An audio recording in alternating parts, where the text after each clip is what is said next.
Welcome everyone to the May 20th Village Board Legislative Session. We are here on Zoom once again it is our legislative session. So traditionally we would have been in another time and place. We would have been in the courtroom on Spring Street, but because we are in this virtual meeting, it doesn't make so much of a difference, except that at a legislative session, there are opportunities for the public to ask questions or to comment or to be recognized at the end of the meeting. There are a couple of opportunities at the beginning of the meeting, but actually one of the things that I've been particularly enjoying about our Zoom format is that it's an opportunity for us to sort of have a bonus conversation as if we were in a work session, which the courtroom is actually not very conducive to having thoughtful conversation. And I'm really pleased that we are once again going to be having, right before our administrative reports, a conversation with our planner about the potential for wetlands legislation here in the village.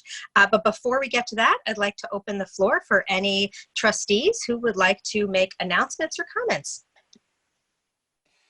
I'll kick it off. Good evening, Mayor, trustees, all the folks in the village. I have three announcements tonight. The first is a reminder to folks that the town has updated their reappraisal process so that there is now an additional 30 days that you have on that process. So the tentative roll filing date is now June 30th. Before it was June 1st. And the grievance day is now July 21st, where it was June 16th. So that is important because that is what is used to assess your property and in turn decide your property value then impacts potentially your taxes. So it's something to keep an eye on. And now you have a little bit more time to do that kind of work. The second is the census. I'm happy to see that Austining is continuing to go up in terms of census responses. We have 62% of folks that have responded to the census. 54% of those were through the internet. The grand majority of folks are responding through the internet. Really happy to see that, and looking to get those numbers to be as high as possible. To have a matter of comparison, a lot of the municipalities that are at the highest levels are in the 70s, right? We're in the 60s. So it's not like they're in the 80s or 90s and we're in the 60s. We're right there with a few pushes. We'll be able to be in that top tier of municipalities, and it is super important for Austining to be counted in order for us to get the funding that we need and so forth. Also, can everyone make sure that they are on mute? That way we don't have any background noise. Thank you. I just want to do a roll call as soon as you're done, trustee. Oh, absolutely, absolutely. And I nearly am. So, and that's basically what I'm doing here is a village-wide roll call called the census for us all to respond. And lastly is in terms of COVID updates. I'm sure that there will be many more than these, but the piece that I want to add is that we are seeing the weather start to improve in terms of getting warmer, and we've been now in our homes for a couple of months, and I can already see the desire to start to break some of the social distance guidelines that are in place start to happen. And given the fact that we've worked so hard to get to this point, I want to make sure that we are working together, doing what we need to do in order to ensure that those numbers don't go back up, which would result in us going back to where we were 2 months ago. So some of this has to do with enforcement, so that if you see folks that are congregating in public areas, making it known so that that can be broken up.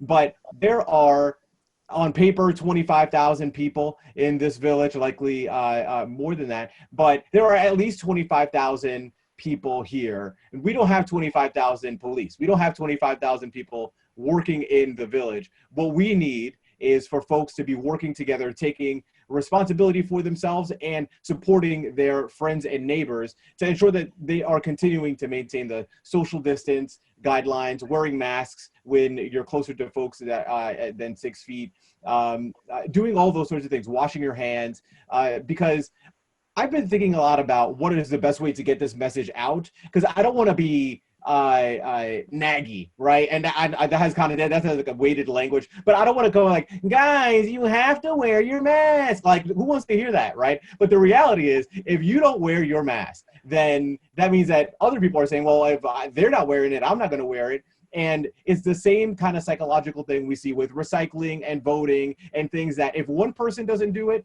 okay, one person doesn't do it. But if everybody has that mentality, that's what makes the difference. So the mentality matters, wear your mask, follow the guidelines, and so on. Without further ado, Madam Clerk. Okay, let's start with you. Trustee Lopez. Present. Trustee Levin. Present. Trustee Casada. Present. And Trustee Ritchie. I'm here. And Mayor Garrity. Present. Thank you. Thank you, ma'am. All righty. Are there any other trustees who would like to share information or have comments before I make my remarks and we get into the administrative reports? I just, yes, thank you. I just want to append to Trustee Lopez's comments. The Park and Recreation Committee had a meeting yesterday by Zoom, and there was some conversation I want to update about part of that. Part of it is that there has been an inventory of some sort being done of all the parks. It's part of what the committee is chartered to do. And when the weather is nice, we go out and we look at all the parks. We don't inspect. It's just observations. What does the park look like? Sizing different things. What do the playgrounds look like?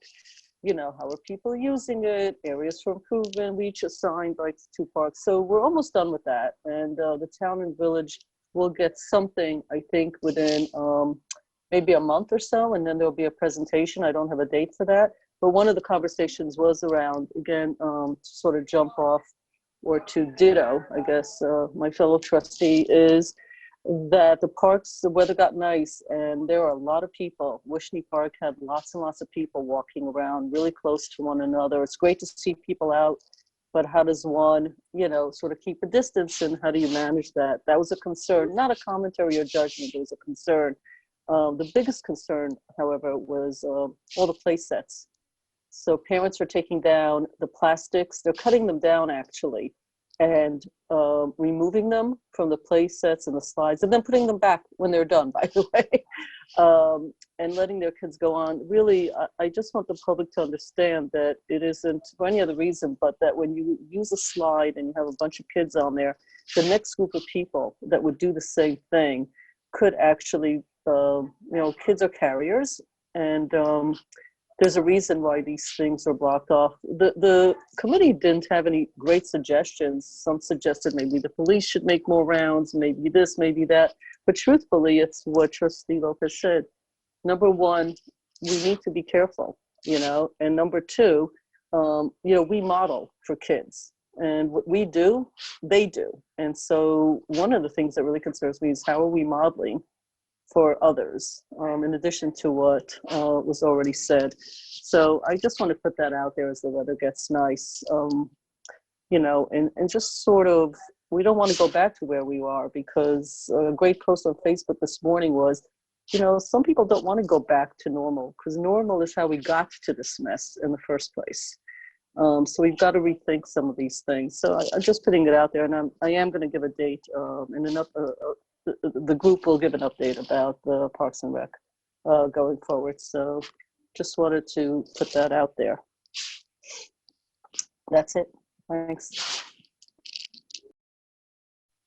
Thank you. Manny, did you have any comments to start? Bob, did you have any at this stage? No. Okay, well, there are a few other items that I'd like to update folks on locally and statewide that really do impact our day-to-day lives. And there is always a lot happening with news from New York State. We know that we are on a path to a phased reopening. That phased reopening is happening in most of the state. There are 10 regions that New York State is comprised of. We're part of the Mid-Hudson region. That's 7 counties. We're the southernmost county, then it's Rockland, Putnam, Dutchess, Ulster, Orange, Sullivan. And we have 5 out of the 7 check marks that we need to be able to have the phased reopening. One of those is something that you could personally directly help with. We're looking for more contact tracers. So there is a link on the New York State website. If you go to just Google New York State and look for all the coronavirus information and look up contact tracers, there's some online training. And so we need to have some more contact tracers. However, the capital region opened today and they are in the same boat that we're in with contact tracers, which is not quite yet, but expected. We got a little star instead of a check mark, and they still got to open today. So maybe there's some flexibility on that, at least for now. The other number has to do with the number of people who have died in the hospital in the last 14 days. And we're at day 4 or 5 on that scale. So that means we're probably, about 10 days out before a reopening, unless our overall number of hospital deaths actually goes below 5, and we're down to 8, which is quite a drop from where we were. We were in the double digits just last week. So good news on all fronts. If there's fewer people dying, that's good news for all of the families who are dealing with the agony of the outcome, the real human toll that we're paying with this virus. And it also, on an economic scale, brings us closer to the potential phased reopening. But all of that will go backwards if people are going out without social distancing, without wearing a mask, if you can't maintain 6 feet of distance, if they're not washing their hands and sanitizing their hands. And I know that the chief and I have had some back and forth. He said some people have been calling the non-emergency police number, 914-941-4099, and the police go out and talk to people. And usually, he could speak to it if he wants to, but there have certainly been some instances, and sometimes it's just people are having a conversation and they suddenly keep getting closer and closer and find themselves no longer social distancing. It's something we need to be very, very vigilant about. Otherwise, those tragic numbers that are improving are going to go in the other direction. And it is gorgeous out. We do all want to go outside. So we have to be able to go outside while we're maintaining social distance. Speaking of going outside, New York State beaches and a couple of Westchester County beaches are opening for Memorial Day weekend. And if all goes well, maybe they'll stay open. That includes Croton Point Park, just up the road, and Playland Park. There are certainly a lot of social distancing rules in place. There will be no concessions. You need to wear a mask. The bathrooms will be open, no showers, no lockers. But I don't think I'm going to be going to the beach this weekend, but I'm sure lots and lots of people are. And that is another opportunity to vigilantly practice maintaining social distancing. We will see how it goes. This is all a learning process for everyone. And the one other thing I was going to mention was, we have our clerk here too, so she might be able to speak to some of this if necessary. We have 2 elections coming up. I got this in the mail today because I'm a registered Democrat, and we have a, can't really see that on my virtual background, but I got my absentee ballot application in the mail from my friends at the Board of Elections. It just arrived today. So what I'm going to do, it's a 2-step process to be able to vote.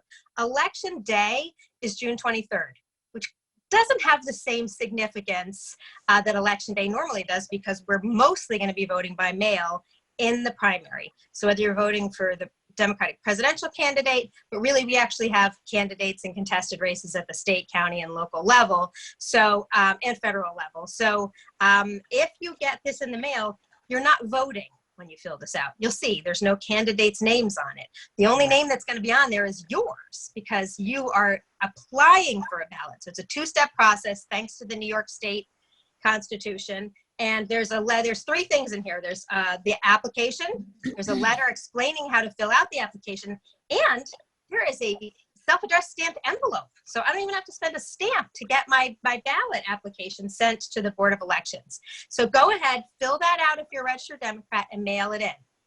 Everybody who's a registered voter of any party who lives in the Ossining School District is, in the coming days, going to get an actual ballot in the mail. You're going to be able to vote yes or no on the school budget, and for 3 out of 4 candidates running for to be on the Board of Education. That is an actual ballot. They don't have the same rules at the state level that guide the school elections, so they don't have to do a 2-step process. One other big difference is there is not going to be any in-person voting for the school budget or the school board members. You must vote by mail. That is your only way to vote, is by mail. But they do make it a little easier because you get the actual ballot in the mail. And you'll get that within the coming days. Send it back and you'll be done. That election day is June 9th, but you have to mail it in sooner than that. I'm watching Sue Donnelly, who's nodding periodically. She's going to tell me when I say something wrong. No, everything cool. Everything's great. So next up is, I just want to skip back to the primary election. There is actually going to be, at this point anyway, the possibility for people to vote in person in some locations for both early voting and on election day. Ossining was, as we all enjoyed last year, an early voting site at the community center for the week leading up to the elections, although not the day before election day, but then again on election day. There will probably be, and maybe Sue will know if they've made a final decision, there'll probably be fewer election locations. So normally we have whatever, like 18 different polling sites in the town. Because we have multiple districts in one location. Right. There's 30 districts, but still we usually have them, like every school has one. We have them in the OVAG. There'll probably be fewer of those because we have fewer poll workers, and we're hoping that very few people actually show up in person to vote. We're hoping that everybody does this two-step mail-in process. So that was a long explanation, but I think voting is important, and it is especially confusing this year. And what we don't want to do is undermine people's ability to participate in democracy. So with that, we have an exciting agenda. I will turn it over to, back to Madam Clerk and then on to our administrative reports, which I guess starts with Karen and Jaime. Jaime, sorry, too many Jamies in my life. So, administrative reports. Thank you, Madam Clerk. Good evening, everybody. I want to make my announcements brief, but I do have a couple before we introduce Jaime Martinez to talk about the wetlands legislation. We are also village-wide looking at reopening, so we're working closely with the town, what that looks like in our municipal buildings, what things we're going to put in place to keep our workers and the public safe as we begin the reopening process. So we're evaluating that. So we are also moving a lot of services online. So you can pay your water bill online.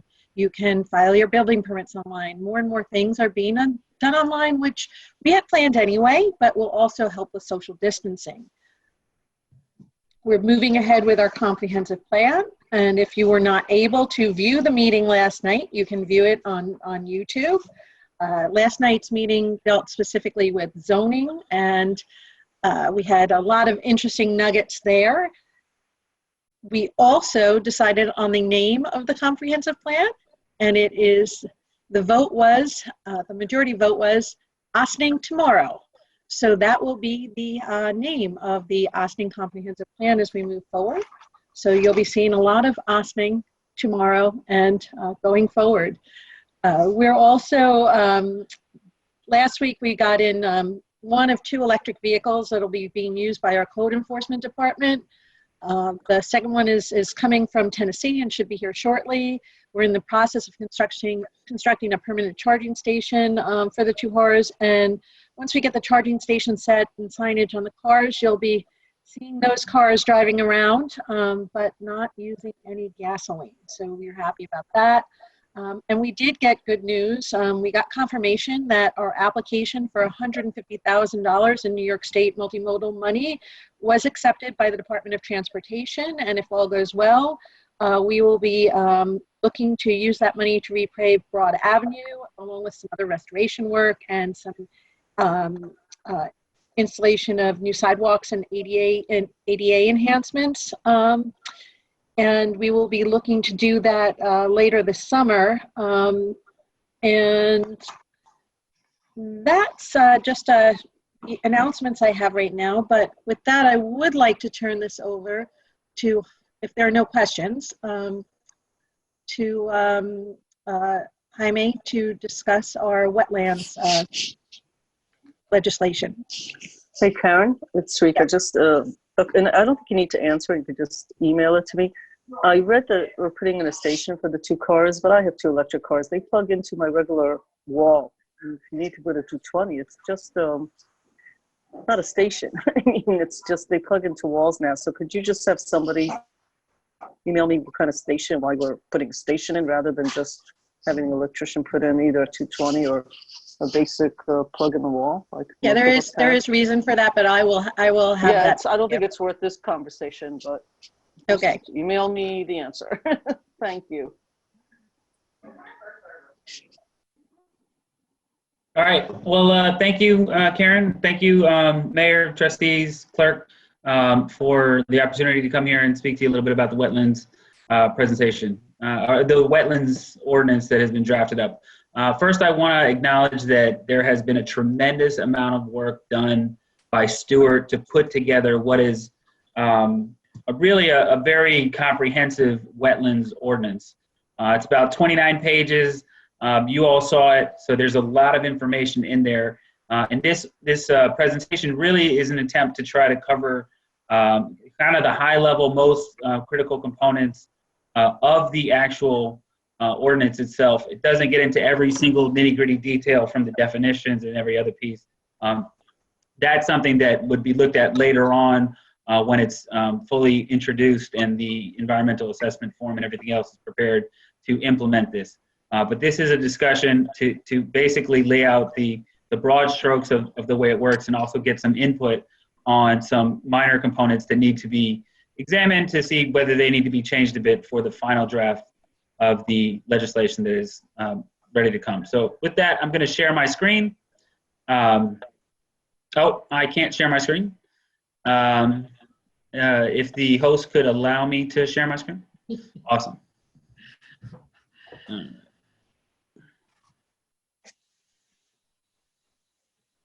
Okay. And here we go. So first, as you can see here, this is another one of these presentations, kind of similar to what I did last week. So let me know if the stuff is moving a little too fast, and I will try to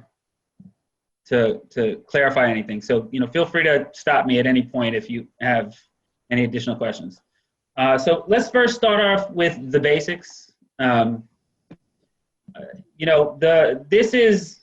This ordinance is known in the text language as the Freshwater Wetlands, Watercourses, and Water Body Protection Law of the Village of Ossining.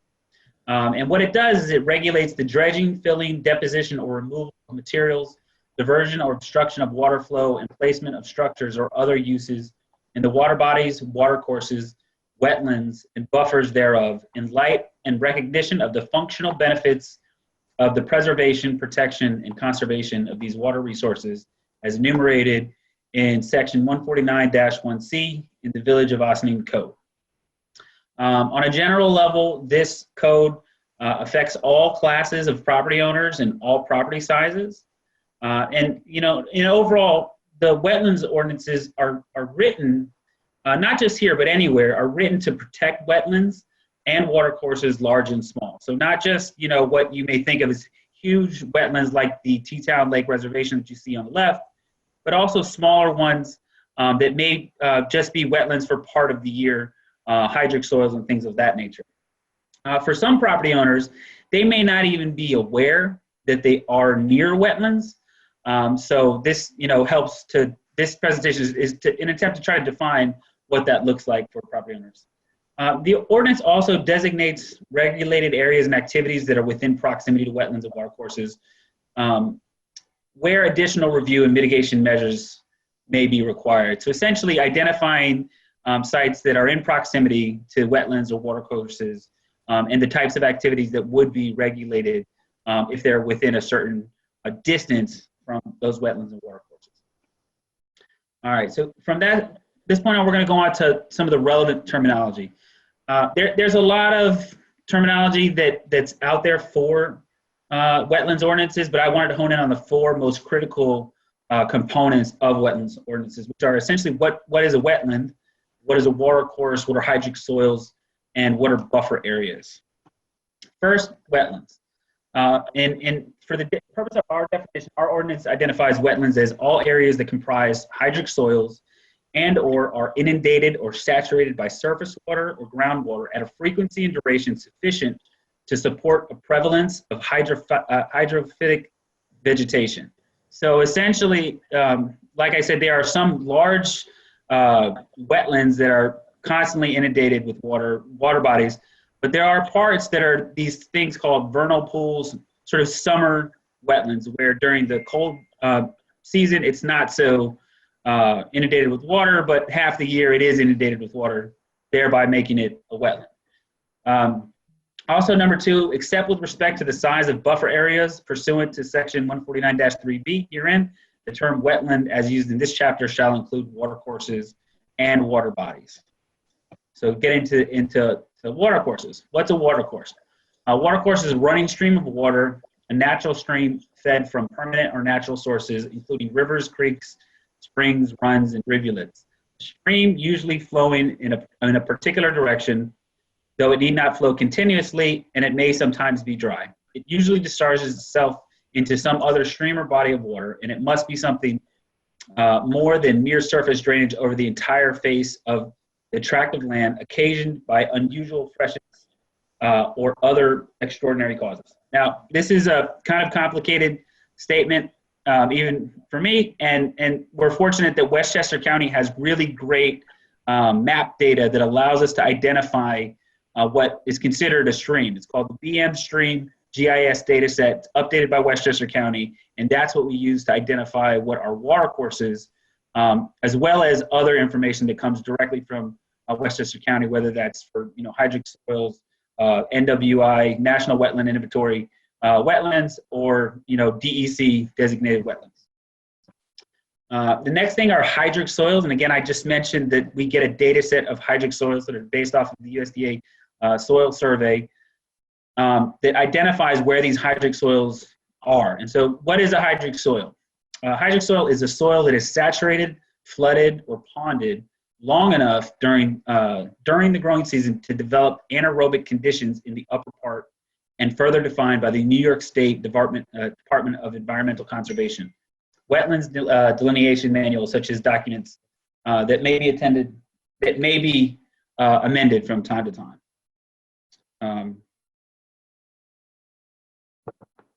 So the next one is buffer area. The buffer areas are really critical because this is what defines the regulated areas in a wetlands ordinance. This is like the heart of the whole ordinance.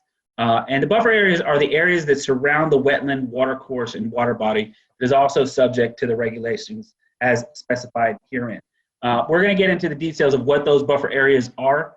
They vary from town to town, and village to village, and municipality to municipality, but they are specific and important to every single ordinance that's written, including this one.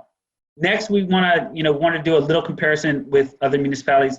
Again, I want to mention that this ordinance, a lot of time was spent by Stuart putting this whole ordinance together, and so he pulled a lot of information from various different municipalities.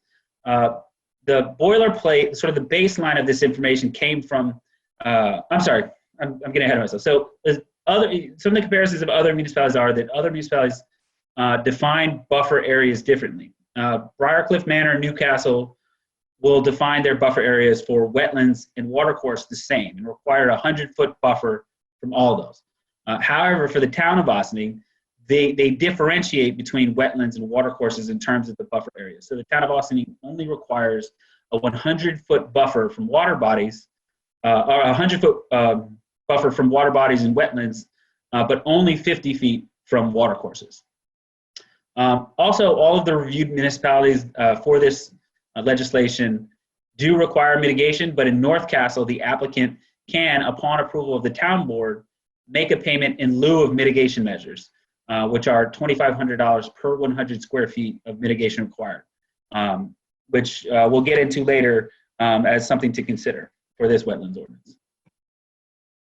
Now the impact, right? So I think this is the big question. What's the impact of this type of legislation on the village, right? And I think it's important to look at various different levels. So I wanted to see, what's the kind of impact that it's going to have on new construction sites? What's the kind of impact it's going to have on the regular homeowner who's already living here, what kind of impact might it have had on previous applications that had come forward if there had been a wetland ordinance in place. One of the ones that was really posed was Birchbrook development. So we're going to go over that in a second. But first, let's start with new construction.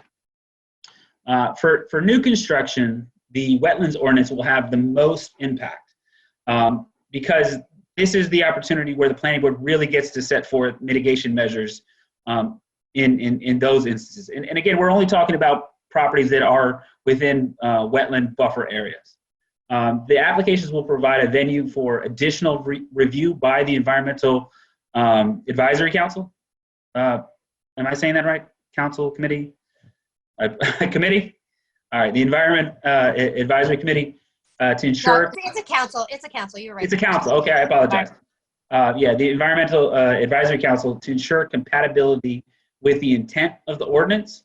And it also provides a framework for development that can take place around wetlands, but that protects the environment and also allows for smart growth projects. Jaime, Yes. just a matter of clarification. Would you prefer, and I've asked you that before, would you prefer to go through the whole presentation and then take questions? Would you prefer that we ask as we have questions? What is your preference? You can ask questions as you like. So yeah, if you'd like to ask a question now, you're definitely welcome to ask it. I may cover it later, I may not, so I wouldn't want you to forget. Well, you'll let me the know question. if you're covering it. So can you go back one slide, please? Yes.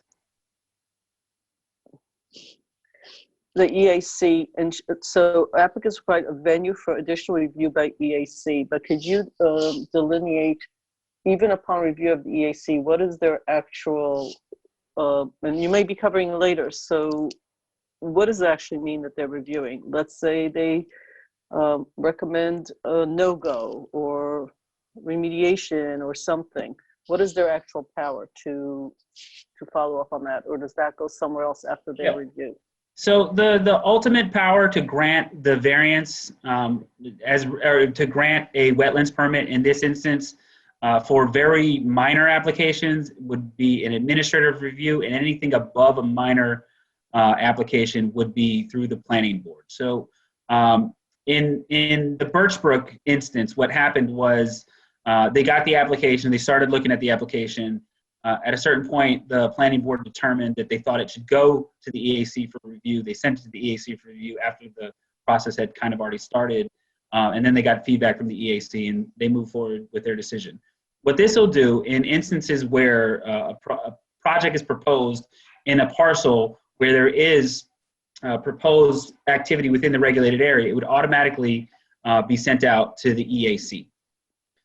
So the EAC can provide their recommendations to the planning board, and the planning board can, but is not required to take the recommendation of the EAC. Thank you. There are, without the EAC having any input, they may not get that additional layer of review. So the comments are important. For existing homeowners, will still be able to make minor improvements to their properties. For the most part, decks, porches, swing sets, and sheds can still be handled administratively as long as they are not beyond a certain size. And also, most fences and driveways can be handled administratively. And overall, the ordinance balances environmental concerns with property rights. As for the Birchbrook development, which has, the question has been brought up, well, what kind of impact would this have had on the Birchbrook development? For the Birchbrook development, nothing was actually built in the wetland itself. However, it was built within the wetland buffer area. As part of the process, they did provide a stormwater pollution prevention plan to ensure that there was not going to be any impact on the wetland during the construction phase. And the property itself is going to be at its closest point around 20 feet from the wetland. Now, as part of the EAC recommendations, they did have the site planted with native plants, but without the actual legislation, there was no one-to-one mitigation quantified. So if there had been, you know, a wetlands ordinance for this, what the planning board would have been able to do was require the applicant, if it couldn't do any change, if it was unable to avoid building in the wetland area, it could have required mitigation to be done on a one-to-one basis on some other part of the site or even off-site.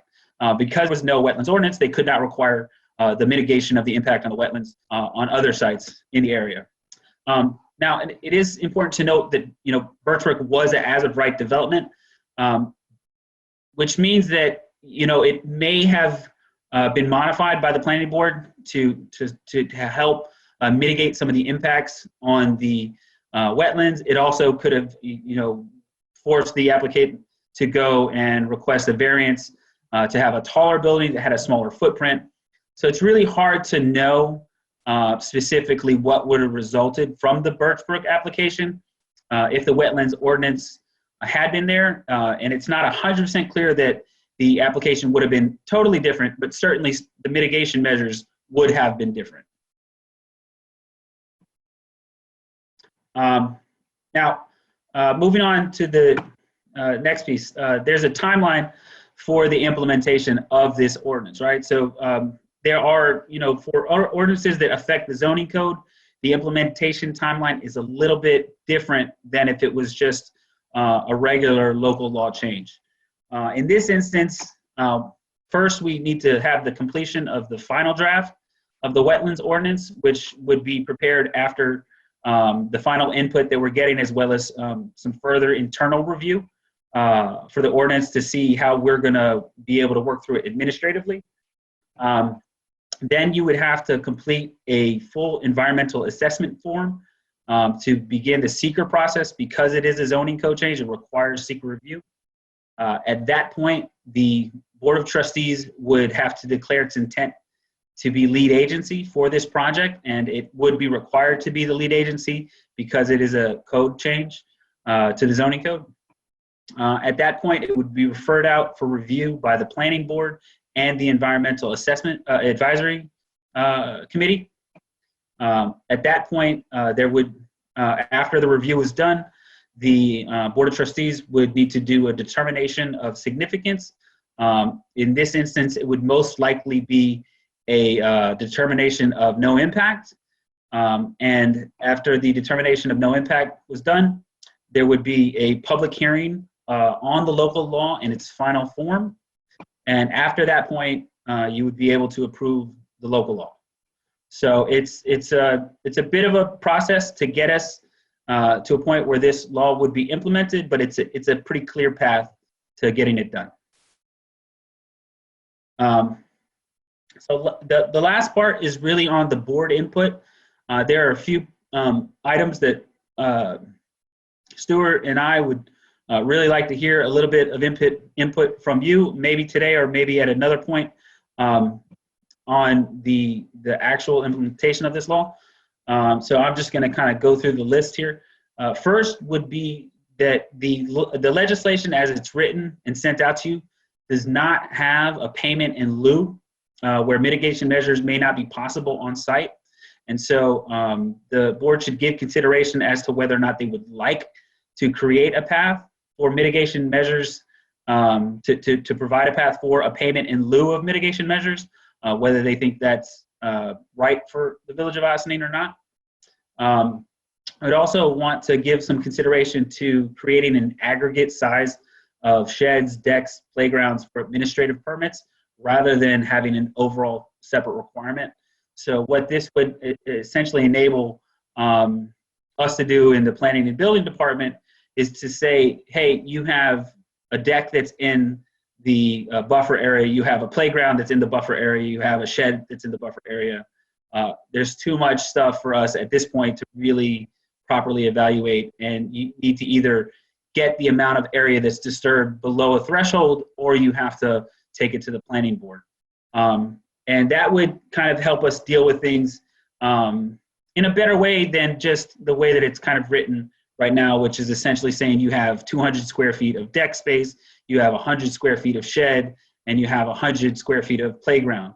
where there might be instances where people, you know, don't want a shed and don't need a deck, but do want a 200 square foot playground that sits on grade. Because if you've ever assembled a playground in your backyard, or at least in my instance, considered buying a swing set and realized how much square footage is required for a swing set, you may say, look, I want the swing set, but it's over that threshold, and I don't want to have to go to the planning board just to get this. I'd rather just say, look, we're not going to put up the shed, we'll just do the playground. You also may want to consider a second maintenance bond to ensure that the mitigation measures hold up over time. So the ordinance as written right now, which again is modeled after the town of Ossining, only requires that a surety bond is passed by, or is provided by developers to make sure that the mitigation measures are built, but it doesn't require to make sure that those mitigation measures hold up over time. So the maintenance bond would essentially be something that was put up by the developers of new construction projects to ensure that they, you know, they made these changes and these mitigation measures, and they did hold up over time, doing what they were supposed to do. Another item that that is for consideration is allowing administrative permit for swing sets without a foundation up to 250 square feet and at a reasonable distance from wetland at the discretion of planning directors. And so I'm sort of isolating out swing sets, specifically swing sets and play sets here, as a little bit different from sheds that sit on the ground and decks that have a little more disturbance, because swing sets have very minimal disturbance, and as long as there's no grading, as long as there's no actual disturbance to the ground and it's just sitting right on the grade, whether it's 50 feet from the wetland as currently defined, or it's 25 feet from the wetland, and probably doesn't have a big impact, because the swing set itself and the play sets don't really have a tremendous amount of impact. It's a variance from what the town code has, but it seems like maybe a reasonable one to consider. There's also the question of whether or not, and this is something that we're still trying to analyze internally, whether the administrative permits should fall under the planning director or the building inspector. And this is really kind of one of code enforcement. The planning department doesn't really have the ability to go out and check people, and then if they're not following the code, write them up for not following the code. So the administrative control, the punitive aspects would fall under the building department for code enforcement. And so the question is not really about one of review as much as it is about whether the permitting agency should be the building department, since they are also the permitting agency for any sort of building permits as well. And finally, the question came up about whether we should consider extending the buffer distance to the top of steep slopes when regulated areas are at the bottom, or begin sort of at the bottom of a steep slope. So if, for instance, there are areas of the Sing Sing Kill where, because of the steepness of the area, the regulated area would stop halfway up the ravine. And so if you made disturbances to the top of the ravine that is technically out of the steep slope, you could do something that would roll downhill and land in the wetland, and that's not really the desire or the intent of the ordinance.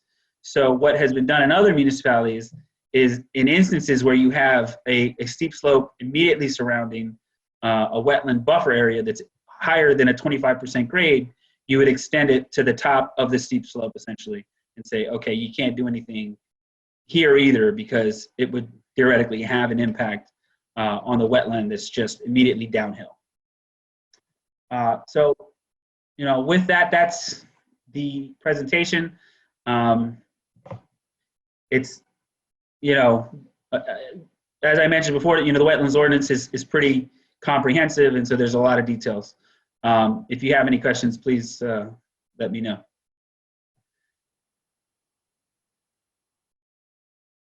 Jaime, thank you. Very helpful. And I don't want to get into too much of the details, because I think there's a lot more. By looking at this and doing some of my own research, is a lot more that we have to think about how we going to be doing this. I'm definitely in favor of passing this as a legislation. But I want to make sure that we are covering all angles, and you have very good questions, because I had experience in another municipality really next to us where we were doing a repair of a deck a couple of years back, and the process of that one was, I remember that literally the building department said, well, you have to go to DEC, and that's an extra application just to repair a deck for the family. That's so. I want to make sure that we are, we're keeping in mind that we want to protect, but we also want to make sure that we don't create another layer of months of doing something that it would take literally maybe less than a couple of weeks. So the other ones is. I was looking through the maps, obviously, and let's say when we pass these changes on the zoning, what are the areas that are going to be affected by this legislation on the Village of Austin?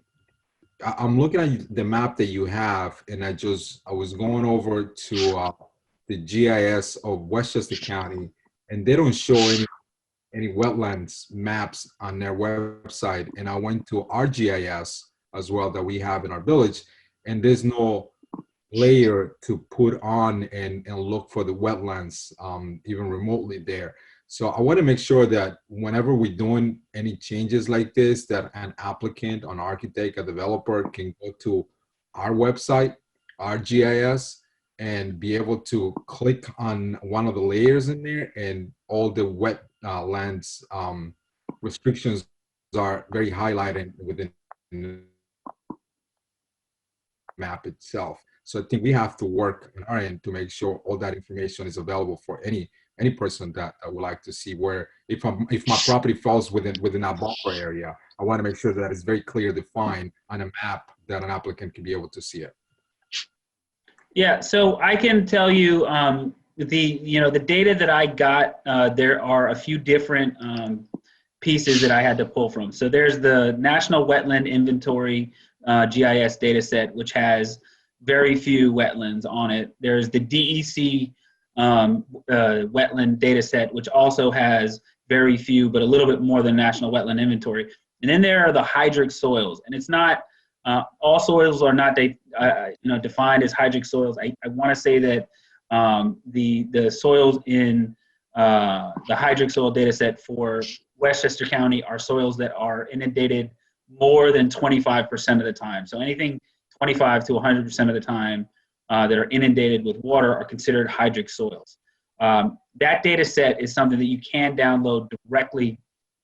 You can download that directly from Westchester County, but I've already put together the data set on our end that can be, either we can work with Westchester County to get it put on there, or I could certainly clip out that GIS data set and just make sure that it's all projections and post it on our website, so that if somebody wanted to come in, download it and upload it to their files, they could do that. Similarly, would also be able to have a PDF that would enable people to kind of zoom into the PDF. And I would work, internally with the rest of the staff to figure out a way to make sure that everybody who needed that information was able to get it pretty easily. That being said, you'll note from the map that there are significantly less wetlands and wetland buffer areas in the town and the village of Austin than there are in the town of Austin, where there's a tremendous amount, and Briarcliff, where there's significantly more as well. So that from that standpoint, it's a helpful, useful guide to know that there are certainly quite a bit of different areas that are affected by it, but not a million parcels. There's about, I want to say, 202 acres that are affected by this wetlands buffer, by the wetlands ordinance, and we'd pretty easily be able to define it. But we'd also, if somebody came in with any sort of application, we could find out really within minutes, as well as providing people the opportunity to get that information themselves on the website. Thank you. Would you mind emailing that presentation to the board as well, please? It is so it's a Prezi. I think I can output it to a PDF and send it to you. It's Yeah, that'll also be a digital. Yeah, no, because I went to the presentation on the link that we have, and it takes me to the registration part. It doesn't have the presentation in there. Yes, I will make sure that I get the link for the presentation, and I'll try to see if I can export it to a PDF as well. Yeah, no, if you get, yeah, if you put the link in there, that'll be helpful. I'll just go to the link instead. That's not a problem at all. Yes. Thank you. Is that it, Manny? Hi, man. I really appreciate you. Yes, yes, thank you, Rika. Are you going to go, Rika? Sorry. No, you go ahead, Omar. Okay, great. There's a lot of detail here, and the biggest question that I have is about the places for input and analysis. There's a lot of bullet points there. What is the best way to get you our thoughts about those different topics? Karen, I would ask, maybe you can weigh in on that. So certainly you could, email, email questions, and we can answer questions during the week. I think that to have a more robust discussion, what I suggested earlier via email to the board was that we bring this up at the next work session after you have had time to review the legislation and go through the presentation, and again, certainly between now and then, ask any questions you might have, but probably is worth another work session discussion as well. Okay, thanks. That's helpful, because I'll speak for myself. There's a lot of very specific detail in here, and part of it is that I don't have context. So should we have payment in lieu where mitigation measures are not possible? I don't know. What do other places do? Like that's my question for a lot of this. What is yeah. So yeah. There's a lot of that. It's a very, again, it's in the 29-page, legislation. And so it's really hard to fit all of the details into all of this, and then the background aspects, Yeah, that's helpful. So I guess what I'm saying is that I need some help in understanding this, and I can certainly do research on my own. It may be more efficient to do this with some support from you, Jaime, or from someone else, because whether it makes sense to extend the buffer distance to the top of steep slopes, I just don't know. Yeah, I mean, I think what logical by what you're saying, but I just don't know what the counter argument would be, and like each one of these is like a 5 to 15-minute conversation, I imagine.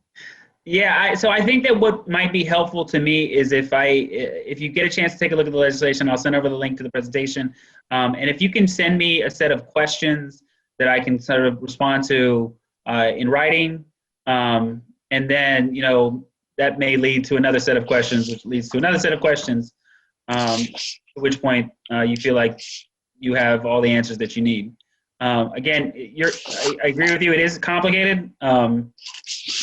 It's complicated for me, and I went to school for this stuff, so I think it is important to ask those questions to make sure that you're clear on what it is.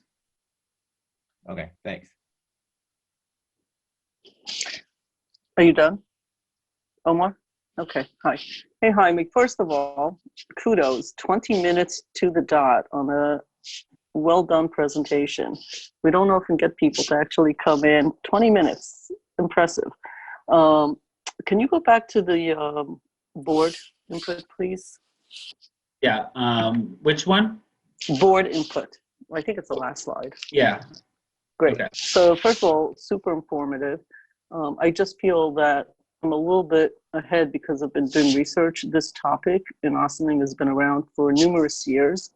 If you sit on some of the environmental, whether it's Riverkeeper, who's advocated for this and all that, it just sort of depends on what year this has been discussed. So this is probably the best presentation I've seen. So I really want to thank you. For the input and analysis, I just want to go through them and sort of, you're right, the question leads to another one. So I found it interesting, so much focus that actually got a bullet point on play sets and swings, as if that's like a big topic. I'm not sure why that's the first time I've seen that it comes up as a big issue. I would have thought things like basketball courts and volleyball courts and soccer fields that people build also. In other words, things like that rather than being so specific. So is there a reason why you're being so specific? Yes. Okay. So there are two different classes of permits. There are administrative permits, and then there are permits that have to be provided for by the planning board. And so some of them are pretty, within the administrative permits, they're all sort of minimal permits. So the list, and I'm going to try to make sure I get them all right to you, are as written, the legislation allows for decks that have no disturbance to the ground other than footings, no greater than 200 square feet. There are sheds that have no disturbance to the ground that are no greater than 100 square feet. There are playgrounds that have square footage of no larger than 100 square feet and do not disturb the ground. There are driveways no longer than 100 linear feet that do not totally separate two sections of the wetland or water course, unless they have, there's also, as long as the culverts are not larger than a certain size, the pipes underneath them are no larger than 18 inches. There are fences that don't go more than 1 foot above the tidal high level of the wetland. And then there is like little stone walls that are without mortar and have intrusions to allow for small animals to get through them at certain different spots. So those are all matters that can be handled administratively. I apologize if I missed anything on that list. And so of those listed items, the one that probably has the least amount of impact is a swing set and a play set. And so I think that the one that is, least likely to see people coming in because they probably don't even think they need a permit for it, and least likely to have an impact was the play set. So I felt like the administrative controls on that could be loosened a little bit because the administrative permit requires that if you want to put a play set any closer than 50 feet to a wetland or water course, you have to go to the planning board for that playground. Now, okay, that might make sense in instances where you have other items like a driveway once you're within 50 feet, or a shed that's going to disturb the ground, or decks where you have to dig up the ground. So that 50-foot distance makes a lot of sense. But for a playground or a play set, which is kind of different, and again, a playground as written under the code only allows for 100 square foot swing set. And if you like me have ever gone and thought about buying a swing set, you realize really quickly that there's no such thing as a 100 square foot swing set. It doesn't really exist. Okay, so these are things. That's the only reason I gave specific emphasis to that. Everything else I thought did merit some level of, more review. And of course, anything beyond that gets kicked up to the planning board. So these are really your open questions. It's 1, 2, 3, 4, 5, 6, 7 are sort of open questions to the board. That's really what this is. Okay, so now yes, and they're not. I understand that. I don't want to say that they're only my open questions. I mean, they were questions that I thought about, but a lot of the comments actually came as well from Joe Trevelli and Kellard and Sessions, who has experience with this in North Castle and other municipalities. As well. So this is really specific, like these are this is the open questions. And so the only other question, so there's a lot here, I don't want to get into detail, but it's more directional. So we have to consider, I get the administrative part, but you want to consider between two agencies in the sense where this falls in, whether it's planning or building. Is that correct? Under bullet number 1, 2, 3, 4, 5, Yeah. 6. So Your book. So is there, no, it's the question apologize, is yes. specific. So is there, no, it's okay. I mean, you did such a phenomenal job presenting it. I just want to get clarity here, not give opinions or anything, just to make sure I understand when I am trying to think about it. And there are people from the EAC that are going to be looking at this presentation and have discussed some of this. I want to make sure I ask the question correctly. So is there a reason why it has to be under one group and it can't be or using the words and or? It has to be assigned to a specific municipal, whether it's a building or can legislation be written, and maybe it's a Stuart question, that it could be either this person or that. And let me just ask the question this way.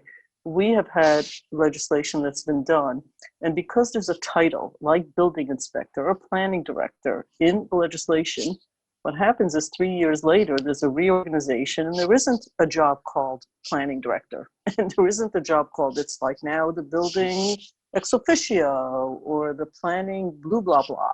And then we get told, well, you know, that's not what it says. So I'm trying to understand sort of language. And I don't actually need an answer, except that I think that's actually for me the real question is, can we make this wider than naming actual departments so that there is more, it's more malleable, more flexible with greater ability when you think about legislation lasting 10 years? Yeah, so I think I'm going to try to answer it. I think I may have a good answer for you, and maybe I can get Stuart to weigh in as well. So the concern about whether it is an administrative permit that is granted by a planning director or a building inspector is really not anything to do with review, because I think the review should still be handled by both the planning and building department in most of these cases. So that responsibility should be shared. But the administrative permits, which are just the minor permits, again, in this instance, falling under the building department and the building inspector, because they are the same agency that can go out and police all these activities as well. They have the ability to go out and, you know, write people up for code violations, things of that nature. So they're better positioned to actually enforce this code than the planning department is. Now, also, you know, I think it's worth mentioning, you're right about the changes, whether it's a building inspector or a building this or that. For the people who were in the meeting last night in the steering committee for the comprehensive plan, one of the comments that came up was sort of this housekeeping of the code where there is building inspector, and really it might need to be changed to building official, right? That was like a specific comment that was made last night at the steering committee. And so you might be right that maybe the way this ordinance is written should refer to a building official or granting this by a building official. But I think maybe Stuart can weigh in a little bit on that piece of the legislation.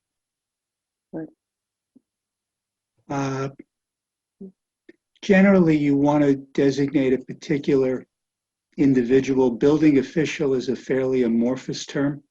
There are certain things that the building inspector can do that code enforcement officials who also work out of the building department cannot. So it's a matter of that we'll just have to look at. Great. Okay. Just thinking 10 years out rather than today. Thank you. That was just, I consider those just points of clarification so I could be more thoughtful about this. And do we have to, Stuart, if you're still, I can't see because this presentation's up. Do we have to have a discussion next week and then actually draft the legislation before it goes to the EAC for their review, like that whole timeline? Like, when can they look at something? The EAC and then planning group. The EAC has already been sent proposed local law 7. Oh, so in other words, they can look at a draft before it's, so it's already good enough to go. And then when can the planning look at it? Do they have to have a more final sort of copy? Well, I think the important thing to understand, Trustee Levin, is the role of the planning and EAC in terms of seeker is different than just reviewing the legislation. they are what would be considered an interested agency, Right. as would the Zoning Board of Appeals, as would municipal boards in other adjoining municipalities. So that's from the purpose of seeker. Okay. You know, anybody who wants to can certainly look at the proposed local law. It's on tonight's agenda. But it was provided to the EAC, you know, in advance of their meeting later, early in May. Right. The planning board can look at it, but again, they are an interested agency. This is, I just want to correct one thing Jaime said. This is not an amendment to the zoning code, so it does not require that referral to the planning board. It is, Okay. however, because it is required under seeker, this most likely would be a type 1 action, would require, as Jaime pointed out, a long environmental assessment form, and then a determination of environmental significance. Okay. Thank you very much. Okay, are there other questions and comments for Jaime from trustees? Before I just have a couple of questions myself. Okay, then Jaime, thank you. That was an incredibly well organized and thoughtful and helpful presentation. Really appreciate that. My questions are, well, my first one is really, really simple. I'm sorry, Bob, did I not give you enough time to unmute? I didn't know if you wanted to keep the screen share up there or not. Yeah, I'll take it down right now. Did you want to say something, Bob, though? No, I just, you know, didn't Now know we if can we see still each wanted other? that up there. Yeah, that's it. Yeah, well, it was really helpful. Actually, I really like the map. I love maps anyway. I'm a visual learner, I guess, and I really like the maps, and I love looking at Ossining through a different lens. And I've never looked at Ossining's map through the wetland lens, so that was really enjoyable to watch. I enjoyed when that was up on the screen for a while at the end as well. So you mentioned that, and as we see that the building inspector would have a real role to play in this, you talked about talking to Joe Tremelli and getting some insights into his experience. Was Joe Agostinelli consulted, and did you talk with him about what was being proposed here and what his role might be? Yes, I had a conversation with him at 5 o'clock today. We had a conversation about 45 minutes. Yes. I need to have more conversation with Joe Agostinelli. I will say that. I have not had sufficient conversations with him, but the topic has been brought up, and we are looking forward to having further discussions.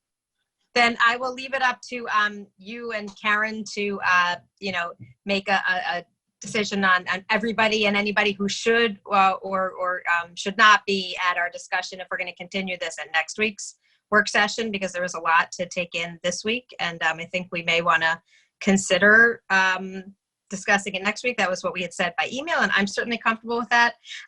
One question I wanted to ask for you to help us understand, when we look at the landscape of the types of legislation that exist around the county, our neighboring communities are actually much less dense than the village of Ossining. So we're in a little bit of an unusual position because we share borders with Newcastle and the town of Ossining and the village of Briarcliff, and there are developers who would just look at our community as one Ossining grand picture community, but the reality is, as we saw, there are actually many more wetlands and it's much less dense in those communities.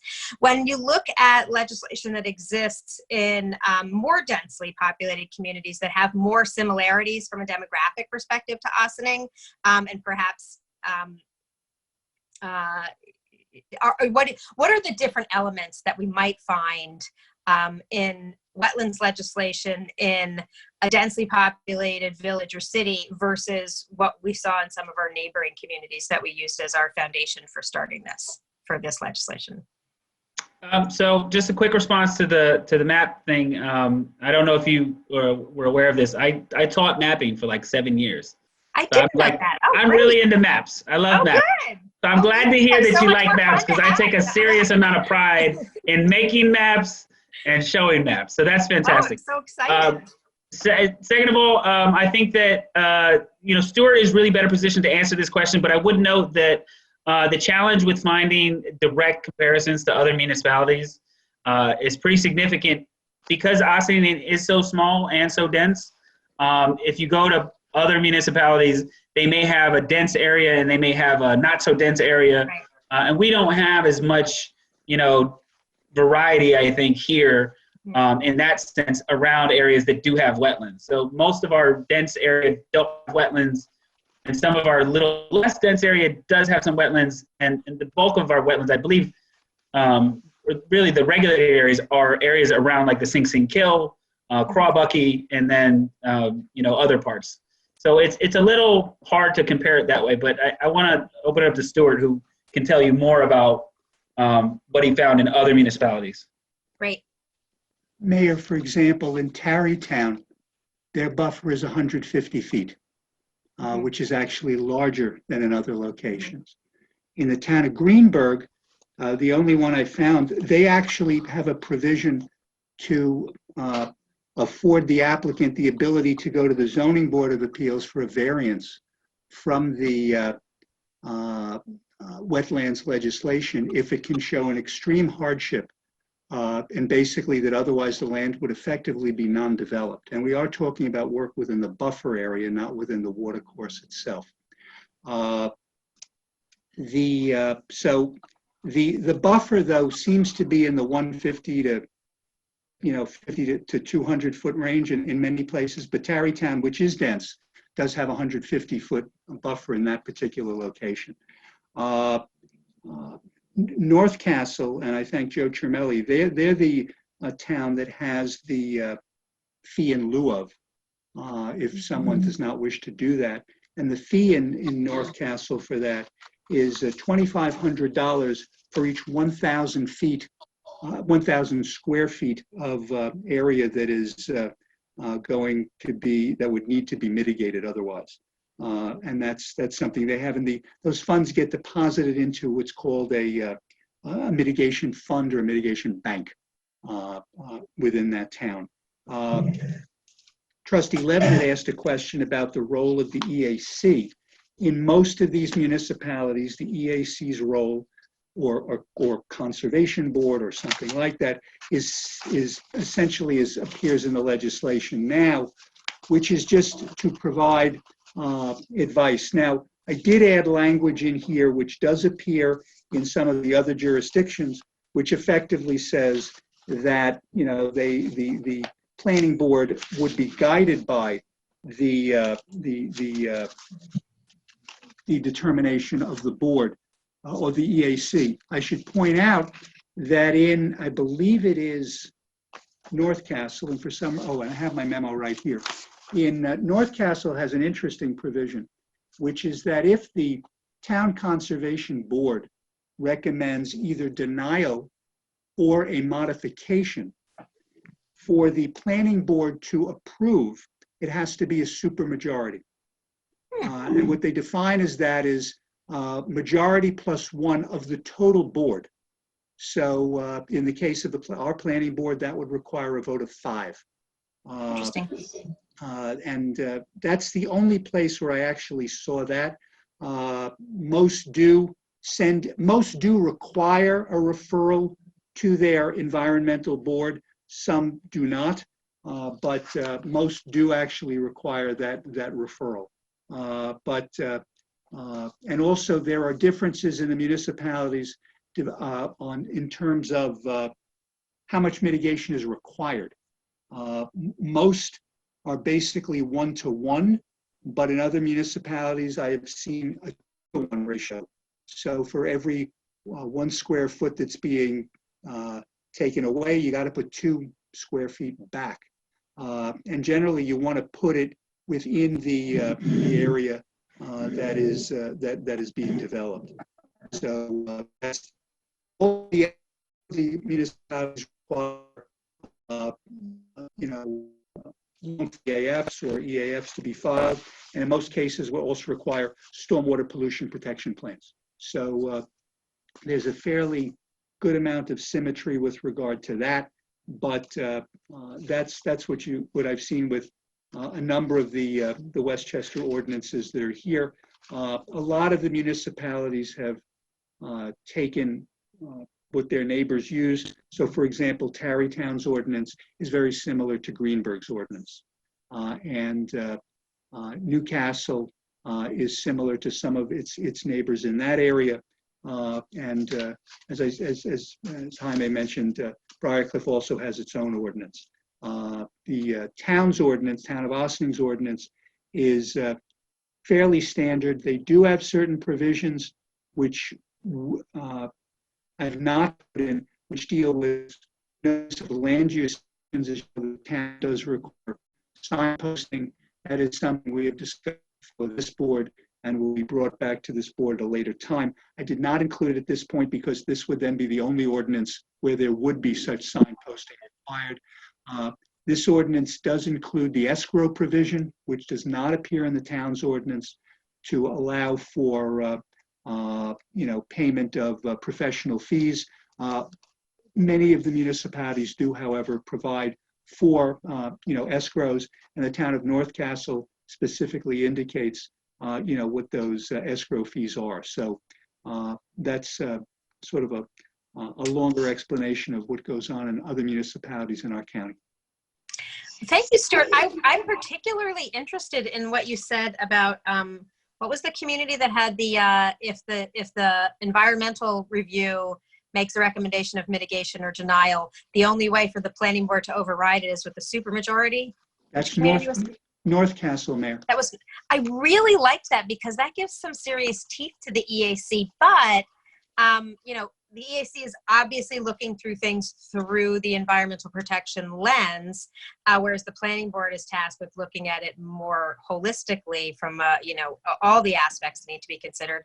So I really like that sort of checks and balances and giving a little more teeth to the EAC. So if we're going to discuss this at next week's meeting, and Jaime, I'm looking at you because I think that was the plan, that we're going to continue this conversation at next week's work session. Karen, Jaime, just nod if that was what you guys were thinking. Sure. Then I'd like to just, that's something that on that list of 7 bullet points of what Jaime identified as items that we should really be figuring out what direction we want to go on. I like that North Castle thing, and if we can just think it through, and if it makes sense in this case, maybe we'll put it in more instances for land use boards. And Jaime, if you want to chime in, because that's very much a land use board function. I didn't mean to cut you off, and this is the first time I've ever heard of it, and we can just include it in a larger conversation next week as well. Yeah, no, so I would say that first, I believe that Kellard Sessions handles the wetlands stuff for North Castle. So fortunately, our consultant and want component as well as any other elements of North Castle that weren't considered for that. So I'm going to bring them into the conversation. I am curious about what happens if somebody is denied and the impact of an Article 78 and how if somebody felt like they were arbitrarily denied. I'm curious to hear about that. And I don't think this is the forum to have that discussion, but I would definitely want to ensure that if something like that was created, that it was actually, ultimately enforceable. Again, it would be pretty much for a limited amount of instances. I think the only places you would see that would be where you have sort of large tracts of land that are undeveloped, that are looking to get developed into something new. So there aren't a lot of instances where that kind of issue would probably even come up. Because I doubt the EAC would be weighing in on denying applications for decks. But I would want to have a kind of a deeper discussion with Stuart and also with our land use council. Okay. About that. Well, thank you. And the distinctions, what Tarrytown has with their larger buffer zone. I don't know if you have any contact with your counterpart in Tarrytown. Tarrytown has certainly seen some major development in recent years. So assuming that this wetlands was in place, it didn't get in the way of some major building that's happening there. So I don't know if you have any. I haven't reached any conversations you can out have. to Terrytown. I don't actually. Yeah, I can definitely. I will try to see about reaching out to Terrytown. I have spoken to the town of Ossining. I spoke with the old commissioner of the town of Greenberg. I actually, my first internship was in the town of Greenberg, putting together the GIS program that analyzed whether there was wetlands on a property. So somebody would come in and they would give their section, block, and lot, and then there was a little form that I created, and it boom pulled down and said whether you were in the wetlands using GIS. So I spoke with him about it. He actually, his name is Tom Madden. Some of you may know him from, I know Tom. He had some interesting perspective. I think that the desire to have wetlands ordinances and move forward with wetlands ordinances is one that really is best left to you guys. And so I don't want to get too much into what people's opinions are about it, but I can certainly reach out to Terrytown and figure out, how it works over there. That'd be great. Thanks. Is there anybody else who wants to comment before we just continue this next week? Rika. I just, I realized an oversight. Stuart, I'm very grateful that you have done all this research. I thanked Jaime for all his work, but forgot to thank you because it's a lot of work to put this together. And so I appreciate that. And then now carrying it through to the other boards. So, and for the whole staff that put this together. Jaime, you get the big applause because you're the one speaking. But as you out, Stuart, I think did more than me. So thank you. Shall we move into Corporation Counsel? Thank you, Madam Clerk. Good evening, Mayor, members of the board.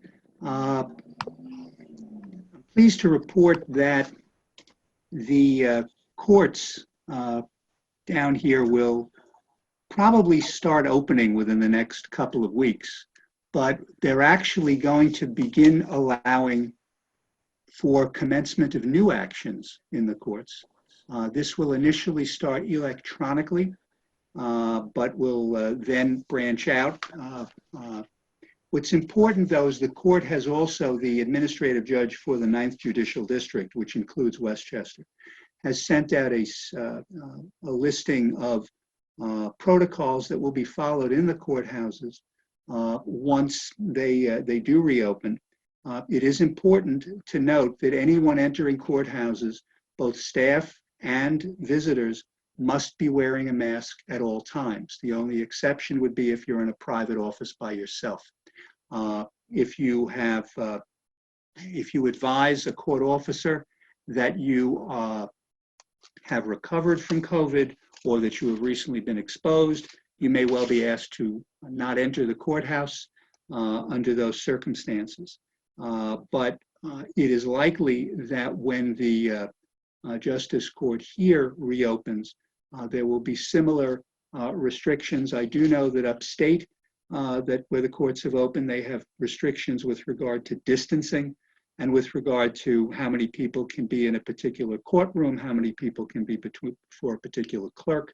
It is presumed that there will be similar restrictions here.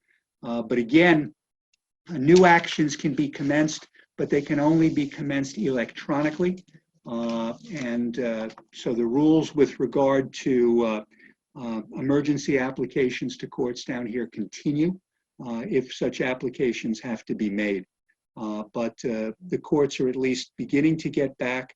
I did read today that the New York City Housing Court judges there are beginning to now schedule remote conferences relating to evictions.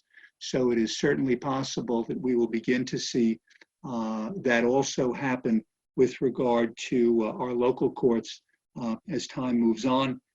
We're not there yet in the Mid-Hudson region or on Long Island or in New York City, but with those courts now beginning to open with regard to accepting new matters, because for the past, since the middle of March, no new matters could be commenced in any of those courts. And that was actually statewide, but now they are allowing them to be opened up. So that's important.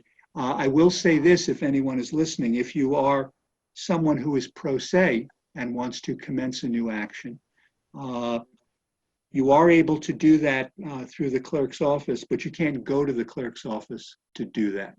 And I would suggest that you contact the clerk in Westchester County or the Office of Court Administration, and they'll be in the best position to tell you what to do.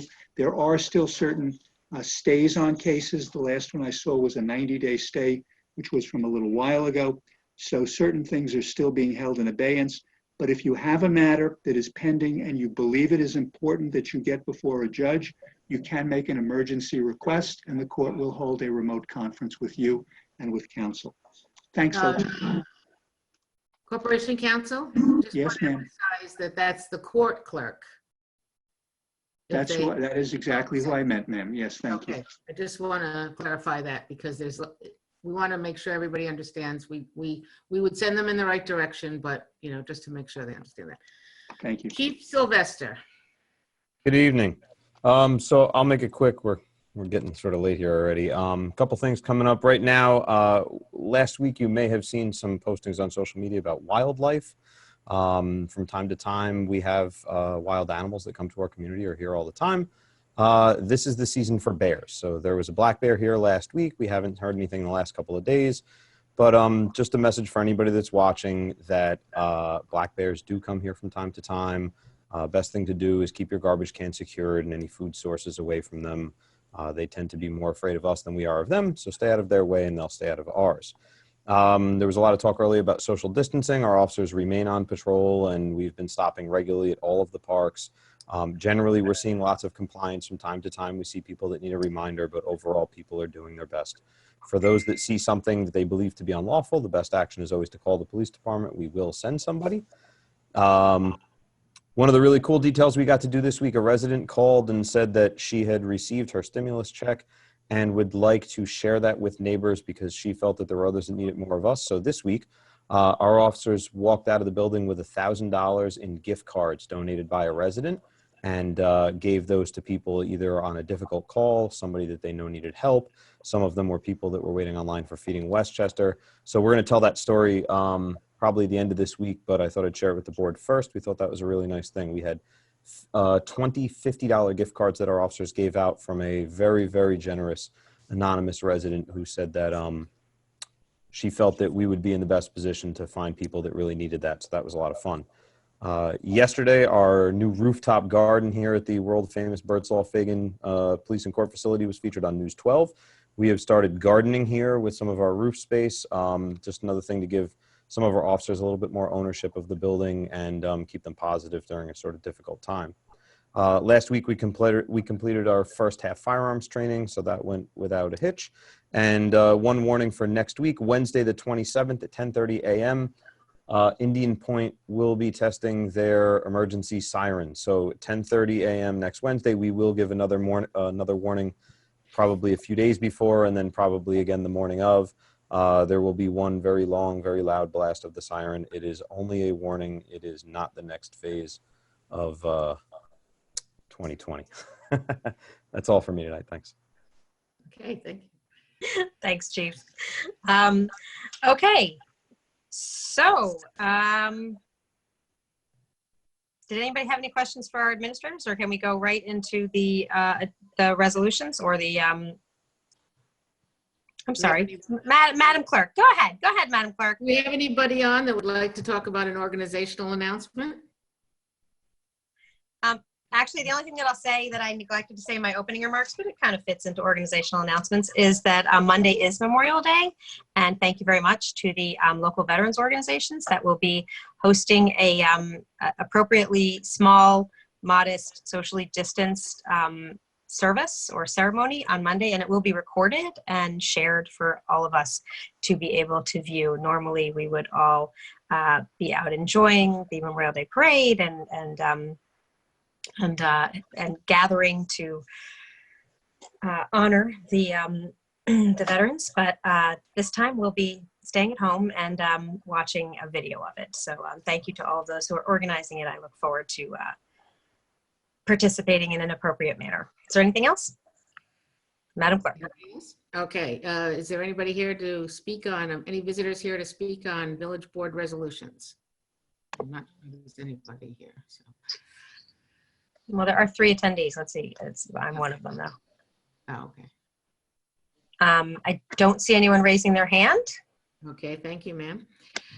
All right, let's start the resolutions. Approval of minutes, May 6, 2020. Resolved that the Board of Trustees of the Village of Ossining hereby approves the minutes of May 6, 2020, regular meeting as presented. Do I have a motion? So moved. Second. Comments on the board? Madam Clerk? All in favor? Aye. Aye. Aye. Opposed? Okay. Just tell me who seconded it, because we're gonna have to do. You could put me down, Okay. Rika. Resolved that the Board of Trustees of the Village of Ossining hereby approves the voucher detail report from dated May 20th, 2020 in the amount of $358,183.57. Do I have a motion? So moved. Second. We should call out our name. Was that Bob? I said second. You say second? Okay. Comments on the board? Madam Clerk? All in favor? Aye. Aye. Opposed? Authorized for the village clerk to temporarily issue a monthly parking permits for the village's municipal parking lots. Whereas as a result of the governor's executive orders issued in response to the COVID-19 pandemic, many residents of the village find themselves working from home instead of their offices. And whereas these residents, many of who live on Main Street, have purchased night parking permits, but because of the current situation, required a place to park their vehicles during the day. And whereas many of the day parking permits for the village municipal parking lots were purchased by businesses where their employees are now working out of their homes, therefore opening up some available parking spaces for the municipal parking lots during the day. And whereas the Board of Trustees and the village clerk have discussed ways to provide parking on a temporary basis for those residents, now therefore be it resolved that the village clerk is authorized to immediately implement a program to sell monthly parking permits for the village municipal lots, and therefore resolved that the monthly day parking permits will be sold by the village clerk for a fee of $23 a month, which permit can be renewed for as long as this temporary program continues. And therefore resolved, be it therefore resolved that this program will end no later than, on December 1st, 2020, and the village clerk shall report to the Board of Trustees should the village clerk determine that the temporary program should conclude earlier or extended. Do I have a motion? So move. Second. Comments on the board? And I think there probably will be. Who Yes. wants to go first? I guess Well, I'm going Oh, first. go ahead. Go ahead. Mike. Okay. Yeah, so I guess some of the concerns that we had last week is when the clerk presented this, it was enforcement, and my belief was, my understanding was, Chief, there was some conversations between you and the clerk's office in regards to this, and how this is going to be impacting the enforcement, and how do we do this in regards to, allowing residents to actually stay there during the day as well. Yeah, so we had a meeting and we talked all these things over, a lot of what they had shared with you guys last week, that folks that live there are appropriately parking in the lots overnight. They move them out of the lots so as not to get ticketed during the day, but then their next best option is to park in front of the meters. And now the stores are complaining that the meters are taken up by people that live there. And, we had left letters on the cars notifying people that they can't park in front of the meters, because we're trying our best to help people find their way, especially when folks are out of work and things like that. And the calls that we got were, well, if I can't park in the lot and I can't park in the meter, then where should I park? So this is a viable option for people to park inside those lots, and it'll free up the spaces for those businesses that are open. It's a temporary measure. And, I think it works. Okay. Who else has questions and comments? Thank you very much for that, Chief. It was good to hear from you. You've been ticketing a lot for the past month? Is it more than you have this time last year? No, we're certainly not ticketing at the same level that we would have last year. So the people that are parking aren't actually getting a lot of tickets. Is that correct? I didn't bring statistics to this meeting, but I would say that it's not what we're not at a normal operational tempo for parking. Right. So my objection to this is not in the content or the context. My objection to this is requiring people to now, in this month, when we are still in the midst of coronavirus and people trying to get their footing, to have people try to understand what was just read and understand what they have to do and go in somewhere. If they can't pay by phone or by card, they have to go to an office that shouldn't be open yet and stand online, whether it's, I think it was described to us last week as standing out feet, but they're supposed to be happening. We actually have requested the businesses not do this unless they're essential. Less than 50% of the retail establishments are open on Main Street, first of all. And when you drive through it, for the most part, it is not exactly beaming with traffic. There is parking, actually. My objection to this is not, again, in the content, it's the timing. I would prefer that unless it's absolutely necessary, that we don't do Band-Aid fixes and require people to come and pay for things and burden people with yet one more task that they need to take care of for a month, because I see no downside to waiting one more month. I see a downside for changing things while people are still going through really burying loved ones, figuring out how to take care of elderly people, still teaching their kids, because school is still in session, I think, for a couple more weeks, 3-4 more weeks. My preference is to wait 1 month. So I'm not in support of doing this now. I'm in support of waiting another month. The idea is good. The time, from my perspective, is not appropriate. So that's where my head is at right now. Other comments and questions? If I may. Please. So this wasn't something that we made up. This came from the Chamber of Commerce, from Westchester Tobacco, and from Health Smart Pharmacy, when they told us for a series of days that there were no parking spots available. And we did go there and we saw that there were dozens of cars parked on Main Street in that stretch. In fact, to the point where patients that were trying to get medications from the pharmacy said that they could not park and they had to walk from several blocks away. So in all honesty, the idea for temporary permits came from the residents themselves who need them. And they said, if we had the availability to get a permit, then we would simply park in the lot where we do overnight and then not have to move our car from nighttime to day and from day to night. One of the challenges we have right now is that people are just guessing with what they're supposed to do. And this would allow us to give people a structure and a format to do it. And it comes as a request from both the businesses and the residents that are parking there. So we certainly didn't drum this up as, an extra task. It was something that they're asking for themselves. Thank you, Chief. And also, it's what the calls that we've gotten is it's more stressful not to know where to park and if they can.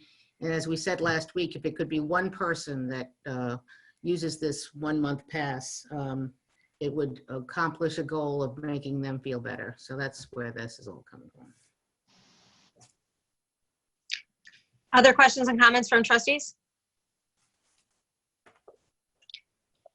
Okay, I think it's very helpful that Sue and that the clerk and the chief have had these conversations with the business owners and with the people who are actually in the situation with parking.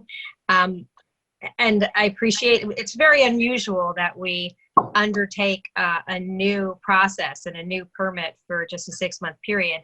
And it is just reflective of the very unusual times that we live in. And it's not the first time that we've attempted to address a need that is presented to us on how we can alleviate some of the difficulty and stress of the circumstances that we find ourselves in. So I am supportive of moving this forward, but it might, and I know we discussed it last week, but right now, if a person, and I don't know how many people this is that we're talking about that are living in this neighborhood, that are living in the downtown neighborhood in a business district, currently paying for an overnight parking in a municipal lot, and would want to be able to park there 24 hours a day. Like, so you might have a list of the, 36 people that you need to speak to, and then you just walk them through the process. And again, can you just tell me, what does that process look like? Can this be done by mail? Do they need to stop by your office or the police department or whatever to pick up a permit? Well, what we're trying to do, and later on in this thing is why it's even more important that we get the software, the seamless docs. But what we're trying to do is, we right now, because the clerk's office is positioned in a place where people can actually knock on the door should they have to come here. If they don't have to come here, we can do it over the phone. We've done them over the phone before for people trying to renew their regular permits. What we can do is take a credit card. They know they have to pay the 3% fee, and we will reach out to the people that live there. There are more people that live on Main Street than ever before. As we all know, that's not a surprise. There's more buildings, and the buildings have been developed. But we do have people that call constantly. We have healthcare workers that we had one today, and she came in and she simply said, I have to be able to know that I can park after I work my 12-hour shift, whenever it's over. She actually bought until the end of the year, because we're working on new programs for the municipal lots. She bought a day and night pass till the end of the year. But we will reach out to the people. If we have to walk up and down Main Street and put something in their mailbox, not in their mailboxes, I know that's not legal. But we will get in touch with the people on Main Street and tell them that if they have this opportunity, it's a temporary opportunity. We tried to keep the fee as low as possible so that it doesn't put a strain on their finances there. But we have heard from too many people down there that, especially the ones that park there at night, that they take their car during the day normally and go to their office. But there is not that opportunity since they're working out of their homes right now. So can you just explain to me the example that you just used of the healthcare worker who has an overnight parking tag for the municipal lot, and now wants to have to be able to do it 24 hours. She bought a day tag for the rest of the year? So you can Why wouldn't everybody do that? Yeah, so you can buy a night tag, a day tag, or a night and day tag together, okay? And we have different people that do that. She was actually buying her first one. She just moved into a building on Spring Street, and she needed that tag so that she could park in the municipal park right on Spring Street, lot on Spring Street. So, but we have, one of the issues that we have is we have so many different fee schedules right now for the municipal parking that's why we're working on this whole program to consolidate them. But this opportunity came up because people did call and say, I don't know how long I'm going to be home. I don't know if I'm going to go back to work in a month, because the majority of them don't walk down to the train and go to New York City. They work somewhere in Westchester County. So I want to buy it. I don't want to buy 6-month out pass. I don't want to pay that money. I want to pay something that I can do either monthly. Right, so because they may be back to work 6 weeks from now, and so they don't want to pay to it. That makes sense. Thank you. Well, yeah, Sue, can I just add one more thing too? And the other issue is this: we don't necessarily want to over issue daytime tags, because once these folks go back to work and the vendors start coming back, we're going to have oversold that lot drastically. So this will allow us an ounce of control so that when that shift goes in the other direction, we swap those passes out. Those folks don't have them anymore because it's month to month, and the people that are coming back can then have those spaces available to them. Agreed. If we had to sell them 6 months up till December 31st passes, then yeah, we would truly oversell. Great. Then is there any other comments before we vote, or do people want to sort of weigh in on where, because I think Rika has some concerns and maybe doesn't want to support this right now. I'm comfortable supporting it. Are there others who want to weigh in or clarify anything before we vote on this? I'm comfortable supporting it. The only thing that I would say is that there's another audience, for example, folks that have paid for train passes for their cars, that they're not using them for much of the year. Nevertheless, it's just kind of the situation that we're in. So this is a case when we can actually do something to help ameliorate parking for folks, and I'm all for it. Train passes, another whole discussion, sir. Okay. Any other comments? So then the only thing that there is a word I would like to change in the Sure. last paragraph. Pardon? Sure, go ahead. The last paragraph says, resolved that this program will end on May 1st, 2020, and the village clerk shall report to the Board of Trustees should the village clerk determine that the temporary program should be concluded earlier or extended. Instead of determine, because I think it'll actually be determined by the board if we alleviate it, it would be recommend. Okay, so Corporation Counsel, can we vote on an amended resolution? You may, and Mayor, just to point out, it's December 1st, 2020. What, oh, You did I said say May something 1st. else? Yeah, You you said said May May. 1st. And we've already, I know it seems like it's either going very slowly or very quickly, but it's. Thank you. Thank you for that correction. No, don't change the date. Don't change the date. No, You may just- adopt subject to that amendment, sure. Thank Thank you. you. Do I? Okay. All right, let's take a motion to, let's motion it. No. So do We've No? got a motion on the table. Okay, all in favor? Aye. Aye. All against? Nay. Okay, Okay. moving on.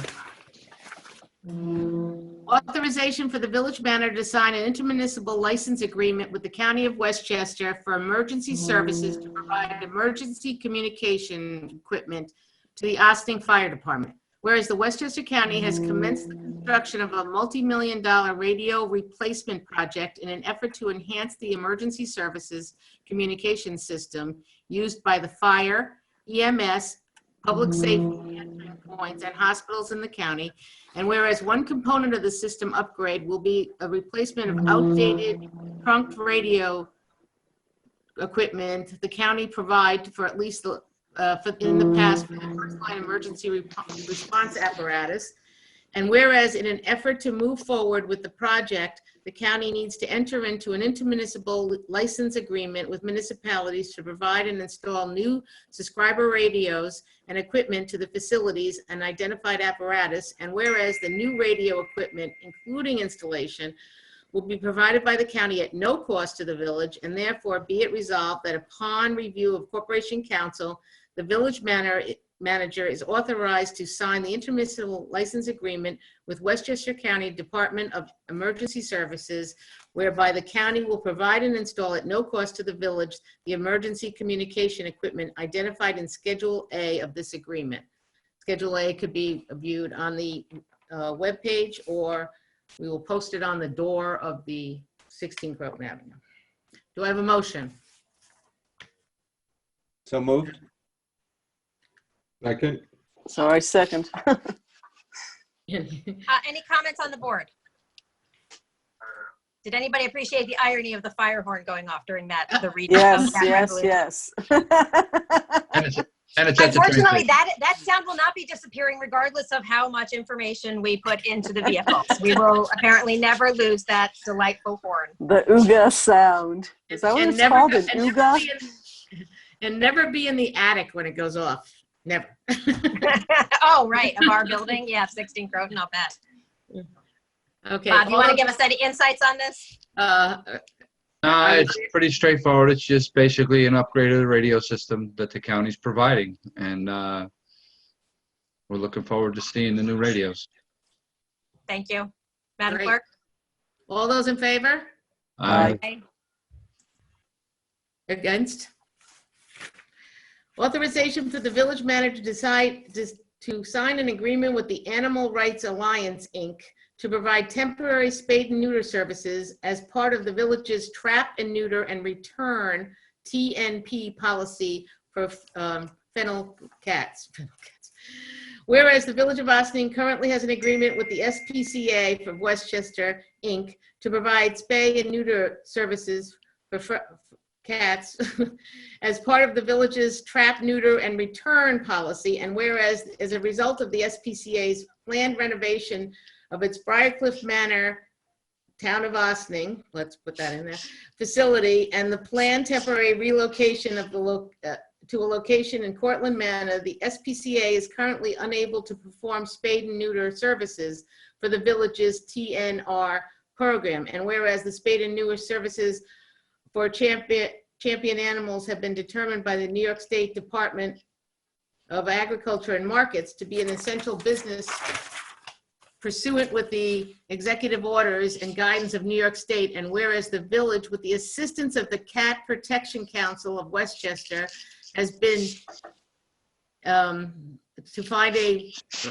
another entity to perform the spade and neuter services until the SPCA temporary facility is operational, and therefore be it resolved that the Village Manor is authorized to sign an agreement with the Animal Rights Alliance, Inc., TARA, 60 Enterprise Place, Middletown, New York, 10941, and thereby TRARA will provide spade and neuter services at a rate of $50 per cat, and the agreement shall remain in effect until the SPCA temporary facility is operational. And it would further resolve that the Cat Protection Council of Westchester, CPCW, will continue assisting the village regarding feral cats, and that the CPCW will trap and transport cats to the TARA facility and therefore return the cats to the village. Do I have a motion? So moved. Second. All right. Comments on the board? I just want to clarify, it's feral cats. Feral cats. Sorry. Been a lot to see. Fennel is a whole nother thing. I know. I said it, and once I said it, it stuck in my brain. It was like I know. I saw that. I needed a swig of water for that. Yeah. So, did anybody have any comments? Because otherwise, I'll just say thank you very much to everybody. This is a lot of steps, a lot of trying to work through things happening in our usual facility, a lot of things having to work through because of what's going on in the world and all the limitations. And really, the TNR program is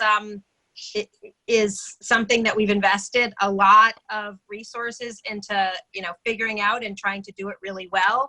But integral to making this successful is the contributions of the Cat Protection Council. So thank you very much for their help in the transportation and working with all of the volunteers and training folks. So are there any other comments and questions on this? We've talked a lot about cats in the last few years, so we're more educated than probably most elected officials on feral cats. Rika, your mic is off. That's not because you're going to say anything. Oh, I'm sorry. No, Usually, it's just for the. usually you turn It's it off. it's actually just for the voting, so I don't think for like moving around for the vote. All those in favor? Aye. Aye. Opposed? Corporation Counsel, do you want me to read all these fee changes? No, ma'am. Thank you, sir. Adoption for changes to the fee schedule for 2020 Building Department and Planning Department fees. Whereas the village's department financial goals and policy requires in part the establishment and periodic evaluation of user charges and fees, and help reduce reliance on real property taxes. Now therefore be it resolved that the village's fee schedule is hereby amended effective immediately to the following user charges and fees. These user charges and fees will be on the internet, and they will be posted on the door of 16 Croton Avenue. I have to get to the end. And therefore have it, and there be it further resolved that the users of the fees in the adopted fee schedule for 2020 shall continue in effect and unless changed by a resolution by the Board of Trustees. Do I have a motion? So moved. I'm sorry, who was that? Second. That was me. Manny. Bob, then Manny. Okay, so then my question is, and I didn't think to ask Jaime before tonight's meeting, but my understanding, a lot of these, the reason we're changing the fees is because we have a fancy new fantastic online system for the building permits and some of these planning applications. So some of them were up and ready to go, and some of them weren't. The planning ones weren't happening yet. Do we know if the planning ones are happening right now online? Yes, so the building departments are online. I spoke to Jaime today, and Joe about this. They're really like moments away from being able to do the planning department ones online, so it's not really an issue in terms of timing. They both feel confidently that this would be the time to do it. They're working out a few little kinks, but there would be no reason to delay the process any longer. Okay, anybody else have comments or questions on that? No. No. Okay, I hope it really happens, because we're changing the fees for, to accommodate the fact that there are going to be fees that are pushed onto the village when this is in place. So I don't think that there are probably very many people who are applying for things this week or next week. So it's probably de facto not an issue. The only time it would become an issue is if this really drags out and the software doesn't get to where it needs to be. said that 2 weeks ago. That's not an issue.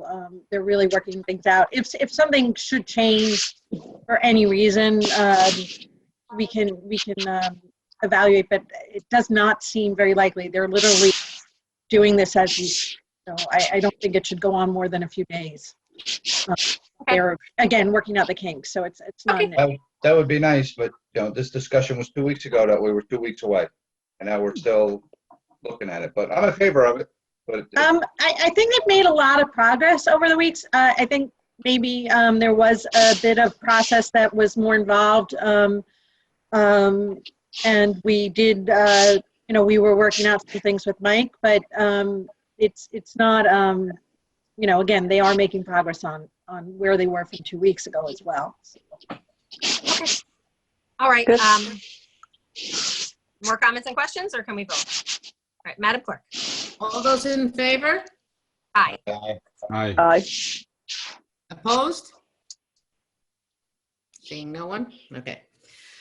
Authorization for the village manager to sign a proposal with seamlessdocs.com to provide services for the clerk to the clerk's office.